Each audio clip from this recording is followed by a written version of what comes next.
Chapitre 15.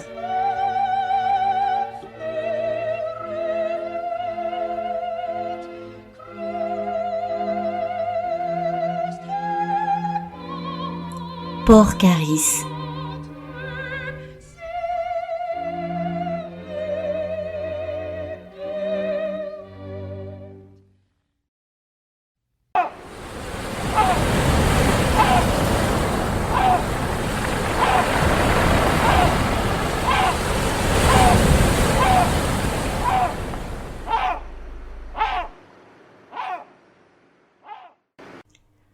Guaspare connaissait les cités portuaires pour y avoir séjourné à plusieurs reprises au cours de ses voyages. Sur les conseils de leur mère, Fabio et lui avaient effectué à l'adolescence un voyage de découverte au cours duquel ils avaient passé 3 semaines à Port Caris. Ce voyage avait déposé en eux le ferment de leur trajectoire future, l'amour de la mer chez Guaspare, les principes du libéralisme chez Fabio. Guaspare avait négocié plus récemment à Porcilla une vente importante avec le gouverneur du palais public, mais ces brèves incursions n'avaient rien ôté à ses yeux de l'étrangeté de ces villes. L'art, dans les cités portuaires, n'était pas central. Les artistes n'y étaient pas des gens de pouvoir, et y étaient même parfois traités comme de vulgaires saltimbanques. Si les œuvres du passé étaient parfois encore admirées, davantage sous la forme d'une marque extérieure de richesse ou de distinction sociale, les œuvres contemporaines, elles, y étaient invisibles, presque honteuses, et se créaient dans des bouges parmi une faune interlope. Les gens les plus puissants de la cité étaient ceux-là même qui étaient si méprisés à Marsilia, les marchands, et l'on faisait étalage ici de son argent, bien plus que de son génie, de sa créativité ou de sa sensibilité. C'était là, aux yeux d'un Marsilien, une étrangeté irréductible. Les rues et les bâtiments aussi l'étonnaient. À Marsilia, aucun objet matériel n'était exclusivement utilitaire. L'esthétisme infusait chaque ustensile, chaque machine, de sorte qu'une manivelle, une cuillère ou un escalier étaient créés au moins autant en fonction de leur beauté qu'en fonction de leur côté pratique. Ce n'était pas le cas à Port Caris. Quantité d'objets cariciens étaient laids ou du moins sans beauté, et ces objets brutaux, qui affichaient leur fonction de manière obscène, agressaient les yeux marsiliens. Seuls les bâtiments les plus cossus possédaient des ornements, mais la plupart des maisons modestes dans certains quartiers étalaient tristement leurs formes sans grâce, leurs matériaux bruts, leurs couleurs ternes. Cela coûtait-il donc si cher de peindre quelque chose de gracieux ou de fantaisiste sur un mur nu, de créer des trompe-l'œil pour habiller une arête trop pointue, de faire varier un peu la forme des ouvertures, de respecter le nombre d'or pour l'équilibre général de la façade? Non, cela n'était pas une question d'argent, c'était simplement de la négligence. Cela n'était pas important pour les Cariciens, et ils n'y pensaient sans doute même pas. Les demeures les plus riches, comme celles des personnes qui devaient les héberger, n'échappaient pas à sa critique involontaire. On trouvait là des ornements, certes, mais qui n'obéissaient pas à l'esthétique. Le caractère précieux des matériaux l'emportait toujours sur leur beauté, et l'on voyait, sans raison ni grâce, de l'or tape à l'œil, du marbre clinquant et des joyaux énormes, là où le fer forgé, le bois et le verre eussent été plus légers. Certes, on ne lésinait pas avec les matières précieuses à Marsilia, mais seulement quand elles étaient nécessaires, quand elles avaient du sens. Les poignées de porte étaient certes stylisées, raffinées et gracieuses, mais elles n'étaient pas en or ou en rubis. Cette ostentation de l'argent avait quelque chose d'infiniment vulgaire qui blessait la pudeur de Guaspare. Ces considérations, au reste, le distrayaient de sa tristesse et de ses lancinantes interrogations. De quoi parlait Agnese lorsqu'elle prétendait avoir quelque chose à faire à Port Caris? Il n'avait pas trouvé l'occasion de lui adresser un seul mot en privé depuis la veille. Elle n'était pas venue le rejoindre, et la consolation de la voir présentement sous les yeux lui paraissait bien mince et bien temporaire. Il était heureux au moins de s'être débarrassé de cette prêtresse de la mer, dont la présence insinuante à bord commençait à le fatiguer. Keller et Aélénor fermaient la marche. Leur pierre frontale, si remarquable et si bizarre à Marsilia, passait ici presque inaperçue. Non qu'ils eussent croisé d'autres citoyens d'Albâtre, mais la mode et les coutumes corporelles étaient ici si variées et si hétéroclites qu'une pierre semi-précieuse greffée sur le front semblait presque insignifiante. Il paraissait aussi plus grave. Guaspare se demanda si c'était à cause des nouvelles terribles du Zoccolo, ou à cause de leur retour à leur propre existence, à leurs propres affaires. Il ne les avait connus que dans la légèreté et l'insouciance du voyage, mais il prit conscience qu'il ne se résumait pas à ce rôle de visiteur complaisant, de compagnon secourable, dans lequel il les avait cantonnés. Il était toujours désagréable de se rendre compte que les gens avaient une vie en dehors de vous, songea-t-il, et il ne put s'empêcher d'appliquer cette phrase à Agnès, dont les yeux verts, agrandis par la surprise, erraient lentement tout autour d'elle. Il remarqua qu'elle s'efforçait de toucher le plus de choses possible, caressant au passage les heurtoirs, les grilles, pressant les façades des maisons. Que ressentait-elle? Qu'apprenait-elle par ce toucher mystérieux? Ce fut en l'épiant à Porcharis ce matin-là qu'il comprit que ce pouvoir avait été depuis le début son véritable rival. L'orgueilleuse villa d'Alphen et de Jos, face au front de mer, avait subi des dégâts considérables lors de la fièvre rouge. La cité, comme les humains, avait connu une inflammation violente, un dérèglement général de sa constitution. Des pillages, des meurtres avaient laissé partout leurs cicatrices qui défiguraient les façades autrefois riantes des quartiers huppés. Des incendies avaient amputé les quartiers les plus atteints par l'épidémie, et les rues, comme des gencives édentées, laissaient voir des béances noires qui suppuraient encore de cendres et de morts. Alphen et Jos avaient abandonné leur maison pendant plus de 2 ans, et rien n'avait pu consoler la nostalgie de leur retour. Tout leur semblait méconnaissable. La maison s'était usée à une cadence accélérée, et ils avaient eu beaucoup de mal à déloger les gens qui s'y étaient installés. La convalescence de Porcharis avait été longue et difficile. Le conseil municipal avait dû recourir plusieurs fois au service de l'église de la mer afin de maîtriser les foules. Aujourd'hui, même si les rues paraissaient à nouveau sûres et relativement prospères, une couleur de ruine ternissait encore, comme un brouillard insidieux, l'atmosphère de la célèbre cité portuaire. Guaspare entra, à la suite de ses compagnons, chez leurs hôtes, qui accueillirent ces nobles étrangers avec une prodigalité toute caricienne. Jos proposa immédiatement à la reine de se reposer, et l'accompagna, suivie d'Agnese, dans la chambre qu'elle avait préparée pour elle, tandis qu'Alphen s'occupait de faire les honneurs de la villa à Guaspare. « Monsignore, c'est un grand honneur pour moi de recevoir un albaregno de Marsiglia. Je vous présente d'ailleurs toutes mes condoléances pour votre récente perte. » « Mon père était très malade depuis des années, dit simplement Guaspare. Je vous remercie de votre hospitalité, signore, et des facilités que vous offrez à ma mère. Je suis sûre que les gens d'Albâtre pourront lui apporter un soulagement de son mal. Aélénor et Keller en font rarement étalage, mais les citoyens d'Albâtre sont puissants par l'esprit. Guaspare sourit en direction de ses amis et se souvint avec une pointe de malaise des injonctions dont il avait été témoin. « Pardonnez notre impatience, dit Keller, mais avez-vous des lettres d'Albâtre ?»« Votre hâte est bien légitime, dit Alphen en souriant. Vous trouverez tout le courrier arrivé pour vous dans la chambre mauve où vous avez séjourné la dernière fois, et que j'aime à appeler, en votre honneur, la chambre d'Albâtre. » Aélénor émit une vive et brève lueur de sa pierre frontale et saisit les mains d'Alphen. « Comment vous remercier, Alphen? C'est moi qui suis votre obligée, madame la gouvernante. » Ces mots firent sourire à Aélénor. « Allez-y, ma chère, je sais que vous brûlez d'avoir des nouvelles de votre cité. »« Y êtes-vous allée dernièrement ?» demanda Keller. « Il y a 3 lunes, et je peux vous dire qu'elle ne se porte pas aussi bien que lorsque je l'ai découverte la première fois. » Aélénor fit avec ses mains un signe étrange que Guaspare n'avait jamais vu, puis elle prit la main de Keller et ils disparurent tous deux par un corridor qu'ils semblaient connaître. « Mon prince, dit Alphen avec déférence, notre ami commun vous aura peut-être dit comme je suis féru des cultures étrangères. J'ai là quelques œuvres marsiliennes si vous voulez les voir. » Et Guaspare n'eut d'autre choix que d'emboîter le pas à son hôte pour admirer des toiles minuscules, de second et de 3e ordre, avec toute la volubilité et tout l'enthousiasme dont il se sentait capable.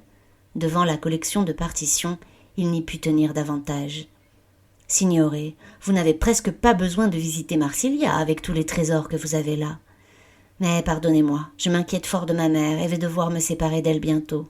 Me permettrez-vous de la rejoindre ? » ?»« Bien sûr, Monsignore. C'est au fond du long couloir, la dernière porte sur votre droite. »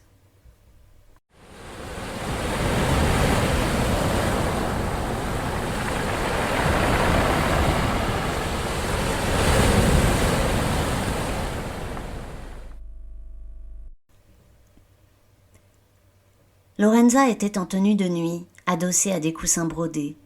La fenêtre ouverte donnait sur la mer, et la reine malade fermait à demi les yeux, humant l'air du large, tandis qu'Agnese s'occupait à ranger ses affaires. Ce qui avait encombré la cabine de la Liberta tenait, dans cette vaste chambre, une place dérisoire, et Agnese eut vite terminé ses apprêts. Il n'y avait rien pour faire chauffer l'eau des décoctions, cependant, et elle proposa à la reine d'aller demander à leurs hôtes d'allumer un feu dans la cheminée, en dépit de la douceur de la saison. Dans le couloir, elle rencontra Gaspare, et leurs corps, devançant leur volonté, se rapprochèrent, s'étreignirent, se mêlèrent dans un baiser qu'aucun des deux n'eut la liberté d'empêcher, car il leur paraissait provenir du fond de l'instinct ou du destin. Agnese se détacha pourtant la première et recula d'un pas. La perte brutale de son visage, de sa bouche, firent l'effet d'un souffle glacé sur la langue de Gaspare.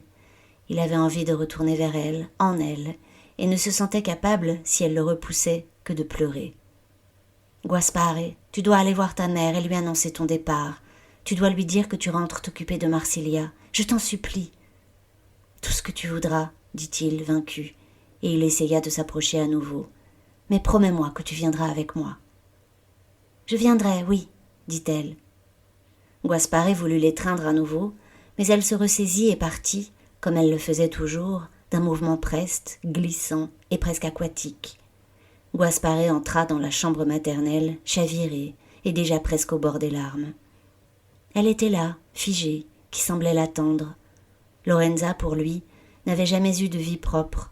Elle était cette étoile fixe qui le regardait de loin, dont il s'éloignait souvent et à laquelle il revenait toujours, une image condamnée à ressembler éternellement à elle-même, arrêtée dans la course du temps, impavide. « Gaspare » murmura-t-elle. Il y avait pourtant aujourd'hui dans ce simple murmure, dans les syllabes 1000 fois répétées de son prénom, un accent d'amour si sincère, une joie de le voir entrer si pure et si vivante que les larmes qu'Agnese avait préparées se mirent à couler involontairement des yeux du jeune homme. Et la vue de ces larmes causa sur le visage de Lorenza un changement d'expression inattendu, comme si une douleur ancienne s'était dissipée par enchantement. Les traits crispés de son visage se détendirent, et le relâchement de cette chair contractée, comme une embellie dernière sur les traits apaisés d'une morte, rajeunit miraculeusement son beau visage de femme. Elle sourit, et Gaspare retrouva, en une fulgurance qui fusionnait les deux extrêmes de la vie, en même temps que le rictus indéchiffrable de la mort, le sourire de la jeune femme qui lui avait donné la vie, le sourire oublié, spontané et facile, qui avait répandu sur son enfance une douce lumière matinale. C'était toute la lumière fragile de Marsilia qui le touchait par ce rayon lointain, et ce souvenir paisible et doré, ce rêve lumineux, se fracassa soudain contre sa conscience. Lorenza était mourante, Marsilia était menacée de destruction. L'image de Lorenza jeune s'évanouit comme un songe, et il vit sa mère, telle qu'elle était, à bout de souffle, seule et déracinée. Il ressentit, dans un éclair de lucidité terrible, toute la distance qu'il avait mise entre elle et lui, tout le silence accumulé comme un rempart que ses larmes avaient eu le don de dissoudre. Le sel et l'amertume avaient dessillé ses yeux. Il avait vu tour à tour l'amour infini qu'ils avaient partagé et la solitude glacée dans laquelle il l'avait maintenue, et il se précipita à son chevet comme un enfant pour sangloter en baisant maladroitement ses mains maigres. « Pardonne-moi, bégaya-t-il. Je n'ai rien à te pardonner, Gaspare, mais je suis si heureuse que nous nous quittions ainsi. » Gaspare se reprit, s'essuya le visage et s'assit au bord de son lit. « Veux-tu que je t'accompagne là-bas, en albâtre ?»« Non, dit-elle doucement, je ne le veux pas. »« Que veux-tu alors ? En ce qui me concerne ? En ce qui nous concerne tous, toi, moi, Marsilia. Pour moi, je voudrais simplement profiter du temps qui me reste pour vivre la vie que je n'ai jamais vécue. Pour Marsilia, elle s'arrêta un instant, et ni lui ni elle ne parlèrent explicitement de ce qu'ils savaient pourtant tous les deux.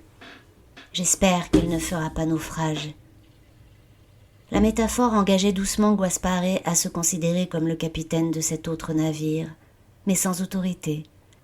Lorenza le laisserait libre, comme elle l'avait toujours fait, et ne jouerait pas la carte malhonnête et redoutée des dernières volontés.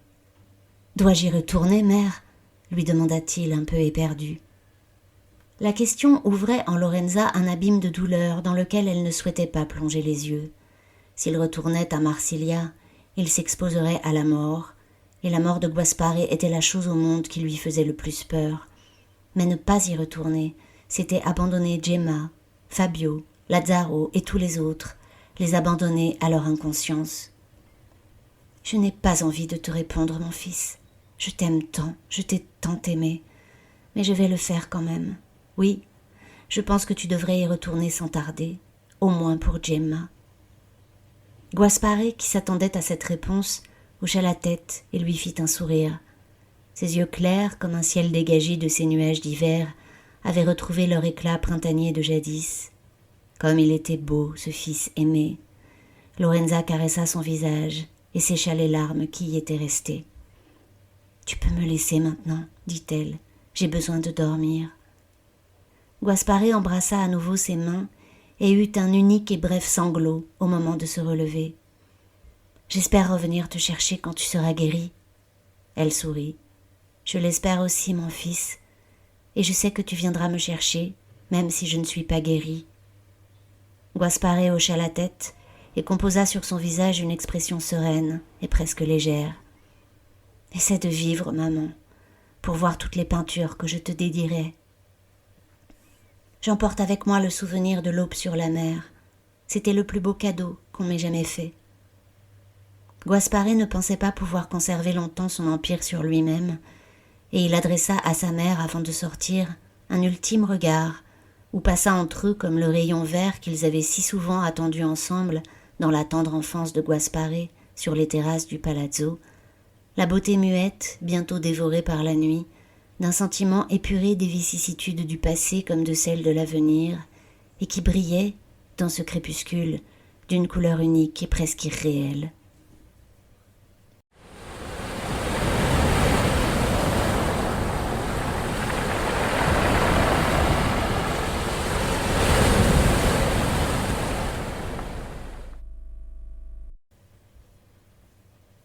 Dans leur chambre mauve, à côté de la fenêtre où la lumière marine pleuvait, les belles mains d'Aélénore déroulaient le vélin au rythme de sa lecture. Keller était penché derrière son épaule, et leurs deux pères d'yeux lisaient ensemble les lignes élégantes d'Artus.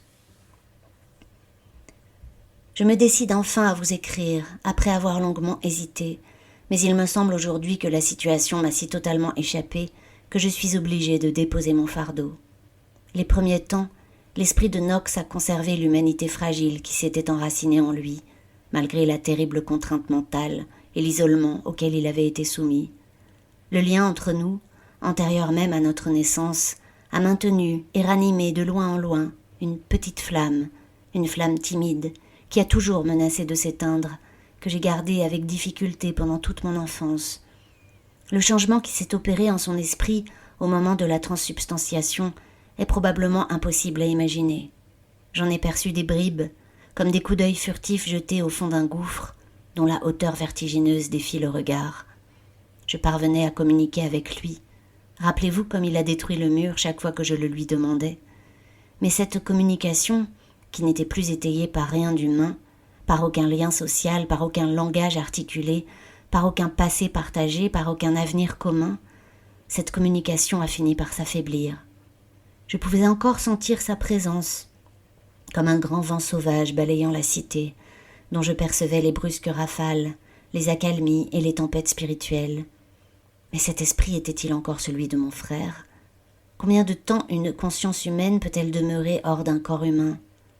Il a fallu toute la puissance spirituelle de Sornar et l'aide de toute une guilde pour guider son esprit errant et l'amarrer à nouveau à un organisme. Aurais-je réussi à conserver longtemps chez Knox ce semblant d'humanité, alors même que sa conscience opprimée ne s'était éveillée à elle-même qu'à de rares occasions, même avec l'aide d'une communauté spirituelle ? Je l'ai pensé parfois, mais j'en doute fortement, et je suis même aujourd'hui persuadée du contraire. Rien ne pouvait le sauver. L'esprit errant, que je continue à appeler Knox, et qui porte mieux que jamais son nom d'obscurité et de nuit, n'a pas la malignité de celui de Sornar. Il ne possède pas les corps pour les utiliser, et ne poursuit pas de but humain. mais il intervient parfois sans raison, et sa présence s'immisce sans cesse dans le cours naturel des choses.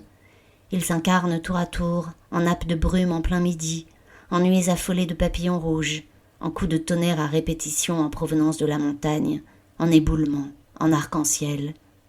Il peuple notre cité philosophique d'albâtre, de miracles et de monstruosités, déjoue les prédictions de la science et insuffle partout l'incertitude et l'arbitraire. Et puis, il y a quelques jours, ces mouvements désordonnés ont fini par causer l'accident mortel que j'ai toujours redouté. Une crue soudaine de la rivière a emporté un groupe d'enfants. L'un d'entre eux n'a pu être sauvé. Nous nous sommes rendus, comme beaucoup de citoyens, à son bûcher. Ma méditation ce soir-là a été sombre. Je pense que nous avons une responsabilité dans la mort de cet enfant et dans cette subtile corruption de la raison qui commence à affecter Albâtre. Je pense que l'esprit errant, par sa puissance indomptée, inhumaine, qui échappe à toutes les lois, est un danger pour la société des hommes. Je vous aime et vous attends avec impatience. Artus. Aélénor et Keller échangèrent un regard douloureux. C'était cependant davantage à son père qu'Artus s'adressait quand il disait « Nous avons une responsabilité dans la mort de cet enfant ». Aélénor n'avait jamais rien su de toutes ces sombres opérations spirituelles, et c'était Keller et Keller seul qui avaient libéré l'esprit de son second fils au moment fatal. « Il y en a une autre d'Aumont », dit-il, en lui tendant un autre vélin, un peu précipitamment. Aélénor espéra un instant que la lettre de son vieil ami lui apporterait l'apaisement et le réconfort qu'elle eût éprouvé en le voyant. « Mes amis, je ne sais où vous vous trouvez à présent, sur quelle mer, dans quelle ville, dans quelle histoire. Je suis sûre que vous apportez à ce que vous faites la même intelligence et le même courage que vous avez toujours mis en œuvre ici. Je sais aussi que vos pensées vont naturellement vers votre fils, dont je n'aurai à vous dire que le plus grand bien, mais j'espère que vous pensez parfois à nous, parfois à moi, car votre absence semble avoir terni pour moi chaque pierre d'albâtre et alourdi ses jours. » Aélénor devina à travers les lignes que c'était elle en particulier qui manquait à Aumont. Elle chassa d'un geste de l'esprit les souvenirs tendres, équivoques, qui remontaient à sa mémoire devant l'aveu de sa tristesse et du manque qu'il éprouvait. « L'annonce de votre retour est la seule chose que je viens à espérer pour la cité, comme pour moi-même, et j'arrive à me persuader qu'elle ne tardera pas. J'espère d'ailleurs la hâter par cette lettre. Vous me pardonnerez les inquiétudes qu'elle ne saura manquer d'éveiller en vous. J'en viens presque à désirer de troubler votre paix, afin de vous voir revenir plus vite. Pardonnez-moi, mes amis, de m'immiscer ainsi dans votre félicité vagabonde et de chercher à vous replonger dans des tourments que vous avez voulu laisser derrière vous. » « Il est toujours aussi bavard, » commenta Keller, « et ses précautions oratoires ne me disent rien qui vaille. » Mes lettres précédentes, j'en ai peur, n'ont pas été entièrement sincères, car j'y taisais le sentiment pénible qui commençait à poindre en mon cœur. Le silence dans lequel j'ai confiné ce malaise, cependant, ne l'a pas empêché de croître, jusqu'à se frayer un chemin aujourd'hui sur ce vélin. Quel nom pourrais-je lui donner ? Je n'en vois aucun qui convienne exactement à sa mesure, car ce que je ressens n'est positivement ni de la peur, ni de l'amertume, ni du dégoût, mais plutôt une forme particulière de tristesse, celle que l'on ressent devant l'arrivée de la nuit, de l'hiver, de la vieillesse ou de la maladie qui nous emportera, tristesse proprement humaine, due à la conscience aiguë de la mortalité de toute chose. Je suis triste de constater, malgré moi, les métamorphoses d'Albâtre, et la plus austère méditation ne m'empêche pas par moments de songer que notre révolution a troqué bien imprudemment un ordre immuable et fixe contre un temps mouvant de transformations imprévisibles. Certes, l'injustice de la haute ville a pris fin pour quelques années, mais nous avons, pour la mettre à bas, détruit sans le savoir, sans le vouloir, beaucoup d'autres choses. Et aujourd'hui, à l'heure où la justice sociale que nous avions bâtie est en train de s'écrouler, je me sens en deuil de tout ce que nous lui avons sacrifié en vain. C'est l'esprit aujourd'hui qui recule en Albâtre. Je sais, mes amis, que vous avez toujours cru en l'éducation populaire, en la possibilité de faire accéder à l'esprit tous les citoyens de la nouvelle Albâtre. Aélénor, je te revois en train d'enseigner ces rudiments et ces subtilités à des publics toujours renouvelés. Je revois, avec la nostalgie du cœur, les citoyens te suivre avec enthousiasme. L'esprit a brillé haut et fort sous ta gouvernance, mais je crains aujourd'hui qu'il ne s'agit que de la dernière flambée d'un feu mourant. Lorsque, après la Révolution, nous avons empêché l'utilisation de l'esprit pendant plusieurs années, nous avions évidemment de très bonnes raisons pour le faire, mais certaines personnes s'en sont accommodées. Les natifs de villes basses, malgré leurs progrès parfois remarquables, ne sont pas nés dans cette culture et s'en passent le plus souvent dans leurs échanges privés. Les spiritualistes ont tous déserté ce que devenait Albâtre. De plus en plus de jeunes citoyens délaissent l'étude de l'esprit, jugée austère, pour se contenter de ses applications les plus utiles. Les tours les plus simples, les plus rudimentaires suffisent à maîtriser les chafouins et à faire ce que l'on veut aux réfugiés. Aujourd'hui, la maîtrise de l'esprit est presque mal vue, comme un héritage aristocratique dont on a un peu honte, et les plus jeunes et les moins doués, et ceux qui parlent le plus fort, et la gouvernante elle-même, ont cessé de chercher à se perfectionner. Outre-mur, l'esprit n'est pas enseigné, et il est souvent considéré comme une pratique magique, voire comme une sorcellerie, quand il n'est pas révéré comme un signe divin. Comme à chaque fois que la raison recule, les croyances les plus folles se mettent à pousser, comme de mauvaises herbes lâchées dans un jardin à l'abandon, menaçant de leur luxuriante agressivité les fleurs fragiles de notre ancienne philosophie. La tristesse que j'éprouve, et dont je ne me console pas, est que nous avons fait la révolution pour tirer tout le monde vers le haut, et que ce qui se passe est l'exact contraire, toute la cité est en train de décliner. Je terminerai cette lettre en vous disant que je souhaite, ô combien ardemment, me tromper, et n'être qu'un vieux nostalgique solitaire, pétri de doutes infondés et de peurs irrationnelles, qui projette simplement sur le monde les lueurs déclinantes de son crépuscule intérieur. Votre Aumont.